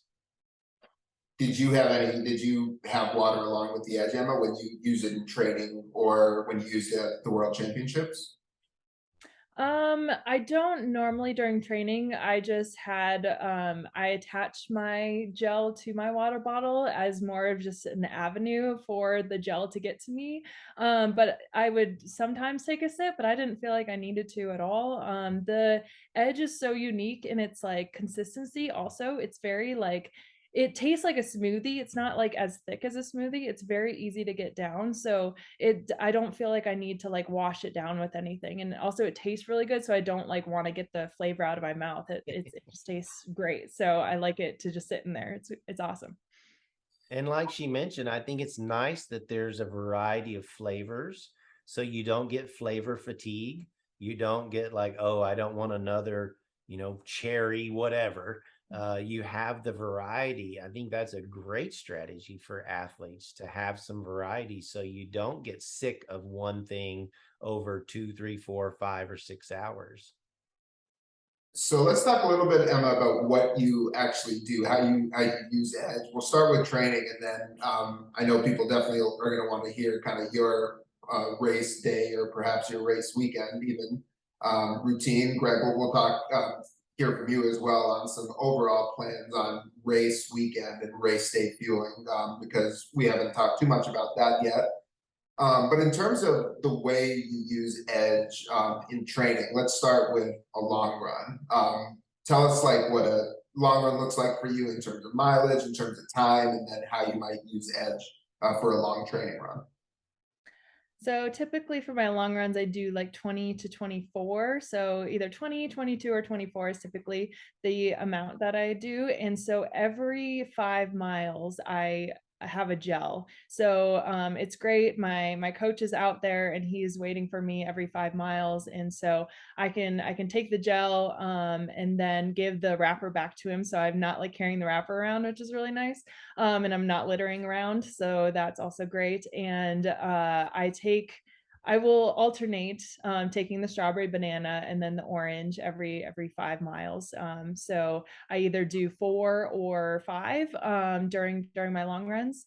So that's typically what I do for training. And then when I'm in the races, I take it every 5K. I know that that's quite a lot for an average runner, but for an elite runner, I'm running like around 5:30 to 5:40 per mile pace. So I know that I'm burning a lot more calories. And so I feel like I need to take one every 5K just because, I'm going at that certain pace. And that has worked well for me. And one of the great things, Can I ask a question, Varn?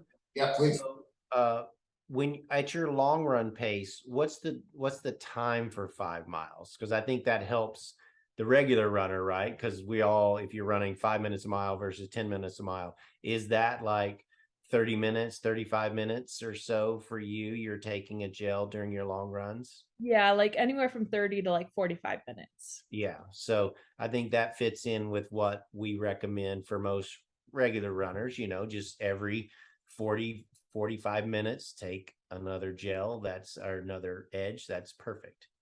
Yeah, and that's a great baseline to start, and I think with UCAN, that's kind of the beauty. Like a lot of it is going to be dependent on your intensity, dependent on your pace. Like, some people, they might be taking it more on the 30 to 45, like Emma was talking about. Other people might be more on like the 45 to 60. So that's kind of what you play around with in your training. And then I think to your point, Emma, kind of using it, shortening the intervals on race day, because we don't see, a lot of incidents of GI distress with UCAN. There's kind of not that fear the same way there is with sugar of, am I going to take too much of this? That's okay, especially if you just want to feel safe, feel like you're well fueled, or if you're going harder, a lot harder in race day, or a little bit harder in race day, then you might be going in training. But Greg, could you comment on that, like the difference of how you use UCAN in training versus racing? I know there are race simulation workouts where, ideally you're practicing what you're doing in the race, but what difference do you see with athletes you coach? Is there much of a difference? Well, obviously, we have some runs where we're not that concerned. We're just trying to get to the finish of the run. And as long as you feel good, that's whatever works for you there. But certainly in our dress rehearsals, we're trying to dial it in. How frequently should you take it that makes you feel good? And hopefully, after 2 or 3 or 4 of those runs, you really have it dialed in. So, on race day, just go on automatic pilot. Just do what you've learned works for you in training. And I think everybody kind of falls into that 30 minutes to an hour, you take another edge. And the nice thing, as you mentioned, is you can't, technically, of course, you could overtake it, but while you're running, it's unlikely somebody's going to take too much. It's just so easy on the GI system that you can work out what works for you. And it seems like, anywhere in that 30 minutes to an hour seems to work for most people to take another edge. I know for me, I like 45 minutes. Maybe that's just kind of that round number or whatever that you like. But for me, 45 minutes is really good. So again, you practice it, as Emma mentioned, and you figure out what works for you. And then in the race, you don't have to think. You just, okay, it's this time, or I'm at this mile marker or whatever, and you take it. And that, I think that simplified version, at least for me racing and for a lot of the athletes I coach, it's just so nice not to have to worry about it. It's just one worry less on race day. So we've spent a lot of great time talking about fueling during the run. Edge feels very loved. Got a lot of spotlight for Edge today, which is great. But Emma, just while we have you here, looking at your training overall, what are some other ways, whether it's Edge or whether it's other UCAN products, what are some other ways that you've incorporated UCAN kind of throughout your training? Every morning I have peanut butter and jelly and coffee, but I have changed it from peanut butter to the UCAN almond butter. So I don't feel like I have to take any kind of gel or drink or anything before I work out, just because I have, the Live Steady compounds in the almond butter. So I feel like it's kind of the same effect as taking an Edge or, another energy product, but it's great because I don't have to change anything about my, morning routine. I just put some almond butter on my toast and I'm good to go. And then after my workouts and runs, I've been utilizing the protein powder. And I usually take this not after long runs because the Edge, actually, I feel like I have sustained energy after my long runs, even after like taking, 4 or 5 gels during the long run. I don't feel like I have to like immediately fuel afterwards. I can, just go and have a meal and like be sustained through until like I get like a balanced meal. So I don't need the protein after that, but it's after like the workouts or certain lifts that I go to the protein powder. And then if I'm in a pinch or just like on the go and need a snack, then the energy bars are my favorite, my go-to. So I consume a lot of those every single day. And what's your energy bar flavor of choice? The almond butter chocolate. It tastes like cosmic brownies. I don't know if you guys ever remember the little Debbie snacks. They are so good. Yeah, it's definitely the fudgiest chocolate product that UCAN's ever made. It's pretty delicious. Greg, there was something that Emma said in there that was really interesting. She was talking about fueling for her long workouts and not when she's been using Edge in those long workouts, not feeling that same sort of low blood sugar or hunger post workout. Can you kind of just comment on that? What's the byproduct of fueling with a lot of sugars in your training in terms of the post-workout impact? We've talked a lot about the challenges during a workout, but what about the post-workout impact? Yeah, we talked a little bit about that with Sarah, where we're trying to take advantage of this sort of glycogen window when your body wants to restore what it's lost. And if you've got that steady flow of carbohydrate, then you can refuel with that. You don't have to worry about pounding some sort of drink if you've already kind of, and I mentioned it before, I like athletes sometimes taking it during the workout for after the workout. So you're kind of getting ahead of that recovery. It also is really great for avoiding kind of that run hangry post run. I'm going to raid the pantry and eat all the bad stuff because I'm just starving. It's nice when you don't have that. And as Emma mentioned, then you can go have a proper meal, one that is going to refuel you. It's got all the great nutrients. You haven't sort of plowed through the kids' snacks because you're starving after a long run. I feel like those are really beneficial, not just that you're recovering as an athlete, getting ready for your next run, but for some of us, we're trying to maintain certain body weights or achieve a certain body weight. And that's a great way to avoid that sort of poor reward eating that some of us do after workouts and long runs. There's so many like truisms in marathoning that when you kind of peel back the layers of like, does it have to be this way, right? Like the ravenous post run hunger. I mean, or kind of that sensation of like, oh, I really want to reward myself. I mean, there's definitely time and place and nothing wrong with that, but also it's like if you're experiencing that after every single workout, it's interesting kind of to understand nutritionally what some of the reasons behind that might be. Well, Emma, let's hear a little bit about the race day fueling plan, kind of the maybe starting from the night before, what you ate kind of through the end of your race. I know we've already talked a little bit about the UCAN component of it, but yeah, how do we all finish 7th in the world in the marathon? I definitely don't like to change anything, especially before a race. So I'm not one to go heavy on like the carbo loading. I know that carbs are essential, but I'm not going to change anything. I try to get, the same amount of carbs throughout my entire training cycle.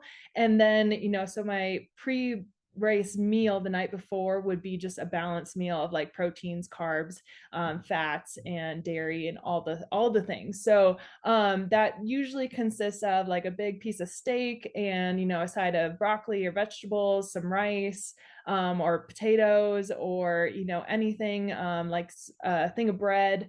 I also have celiac, so I go for like the gluten-free bread. So that's essential for me. But yeah, I just try to maintain the same kind of consistent fueling beforehand as I do the entire training cycle.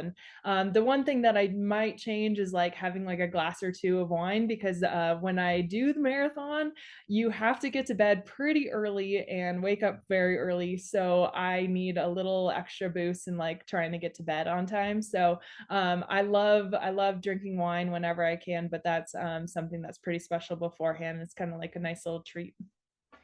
Greg, have you heard of that? Emma's mentioned this when I had a chance to chat with her after the World Championships, and I thought it was funny, and I hadn't heard that one before. Have you heard of the glass of wine the night before a marathon? Yeah, I mean, don't we all want to go to dinner with Emma before our races?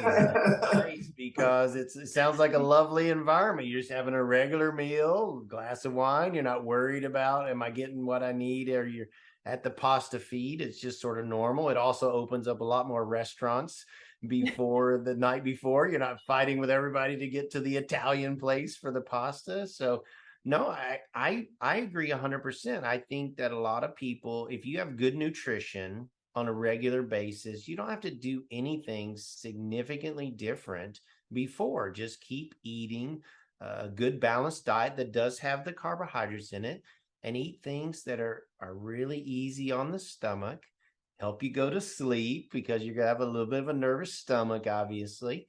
That's a perfect way to do it, as opposed to gorging on one type of food. That just sets you up for a poor night's sleep and potential upset stomach and all of that. So, I mean, I really think Emma's a great example for people to not sort of stress about that pre-race dinner the night before, but just have good nutrition all the time and eat a nice meal that you feel happy with, that works well with your stomach, and go to bed. You're going to wake up 10 times during the night anyway. So just try to get to bed as soon as you can. You'll be fine. And it wouldn't be a webinar or a clinic on marathon fueling if we didn't talk and mention carb loading. You guys kind of both alluded to it a little bit, but it always struck me like as, I guess, the equivalent of cramming for the test, right? Where it's like, it's probably too good to be true if you think just eating a bunch of carbs the night before a marathon is going to set you up for success. Greg, just like physiologically, can you just speak to the idea of carb loading and this maybe like your body, how much carbs can your body store? Can your body truly store a whole bunch of carbs if that's what you're doing the night before? Yeah, so I mean, one of the interesting things is as you're getting close to a race, you're tapering down your training. So you're not burning as much carbohydrate as you were when you're in your main segment of your marathon training. So if you just keep adding carbohydrates to it, it's smart. It says, okay, I'm going to store these because you've been training hard and you've been burning these. So I'm smart. I want to store these. So that's why I don't think you have to go the night before and sort of make it up. I think if you have a really good diet the last 3-4 days before the race, you're going to be plenty fueled with carbohydrate because your training load is so low that those carbohydrates are going to get stored. They're not being burned like they were 2 or 3 or 4 weeks prior to that.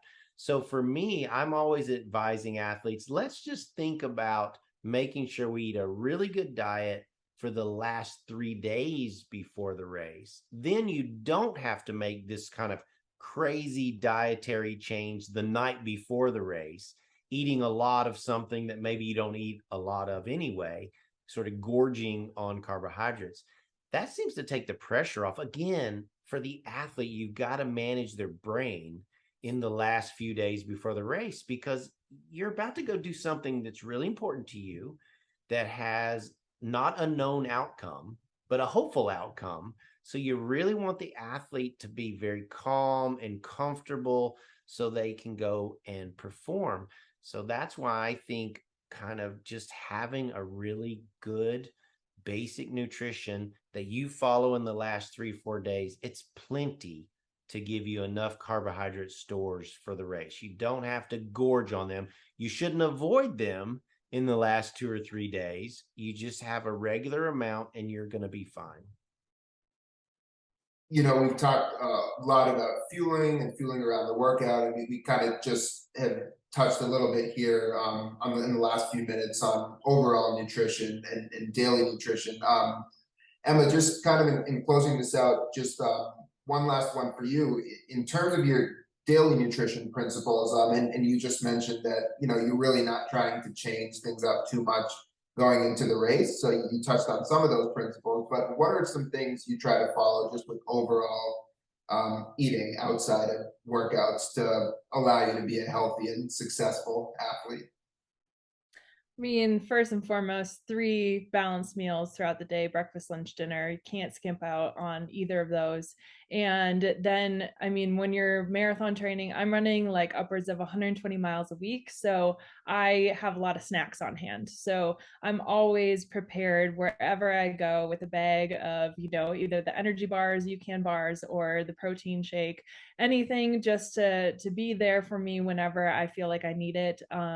I don't think there's a way to overfuel when you're running that amount of miles. I don't know with the average marathon runner if overfueling is something, that happens often, but I definitely don't feel like I've done that, and I feel like I just can eat as much as I need to.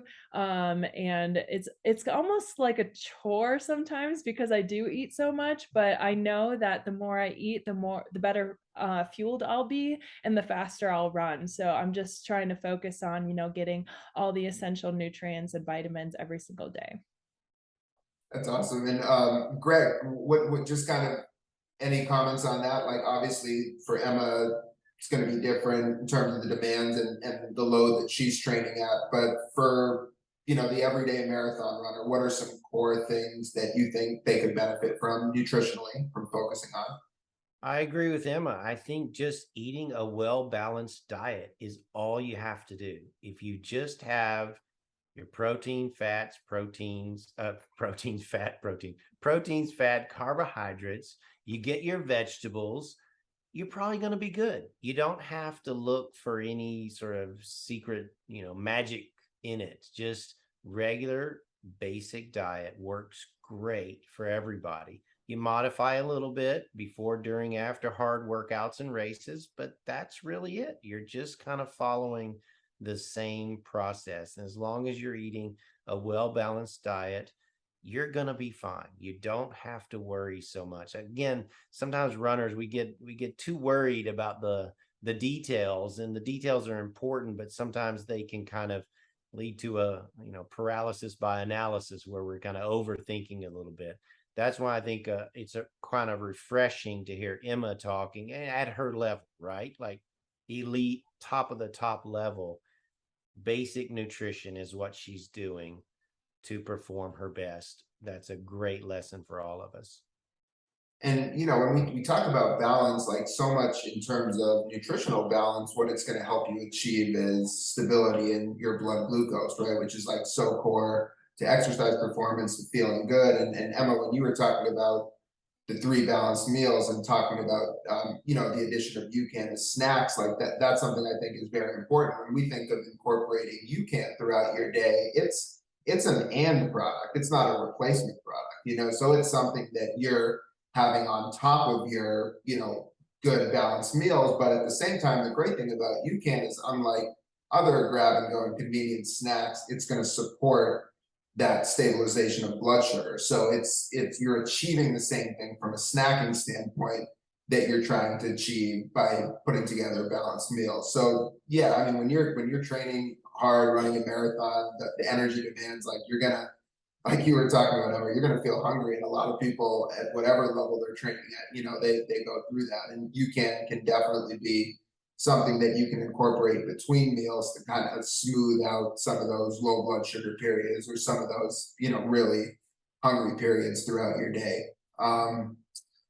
But with all that, it was great chatting with you, Emma. Great to have you contribute your perspective to this clinic. Greg, is there anything you want to ask Emma that we didn't ask her? Well, I think, I mean, obviously it's been wonderful to see the journey from struggling with GI stuff, wanting to be a good marathoner, feeling like that's the event for her, to then figuring it out and then continuing to refine and making it simple so that she can just go into the race and allow her focus to be on how do I get myself to the finish line as fast as possible. That's what we're after. I mean, as a coach, that's what I want. I want the athlete focused on that and not having to worry about so many other things. The process that she's used is what a lot of us do. And, now knowing what she does, I think it gives us a leg up. we're able to kind of do that experimentation quicker so that we know, hey, I can do this and that works. So now move on to just challenging yourself in workouts and races. That's right. Maybe we don't have to wait 5 marathons to test out UCAN edge in a marathon. Emma, how about for you? Anything that you'd like to add that we didn't hit on as part of this discussion? I'm just glad that I can help kind of be the guinea pig for everybody else's journey, because I know how difficult it is and how it's just really hard to navigate. And I've been there and have experienced the same thing. And to, find something that finally works so well and to share that with everybody else is just, I feel very honored to have that position. And I just hope that, a lot of people try it out and, experiment a little bit with it as well and find what works for them. Well, thank you both. Emma, you're a great resource. Give Emma a follow on Instagram. You can look her up. She answers a ton of questions on training, on nutrition. So yeah, we definitely appreciate you sharing your insight and giving us a peek at what the elite athletes do. Super helpful for a lot of people. And Greg, thanks so much for explaining to people how they can incorporate a lot of what Emma's talking about into their own training. But appreciate everybody for joining us. Hopefully you learned a lot on this marathon training clinic. Emma Bates and Sara Hall, could you really ask for anything more? And we've got Coach Greg McMillan to help translate it all. So we loved it. Thank you, everybody. We really appreciate you joining us.